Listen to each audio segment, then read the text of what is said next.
ከኢራኗ ጥንታዊት ከተማ ከአስፋሃን ግዛት አንድ ለምድራችን ስጋት የሆነ ሴራን የሚያበስር ሁነት ዝግጅት እያደረገ ይገኛል።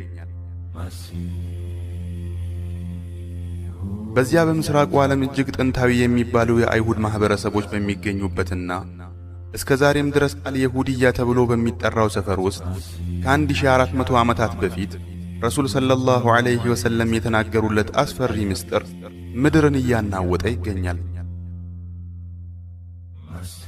ረሱል ሰለላሁ ዐለይሂ ወሰለም እንዲህ ብለዋል።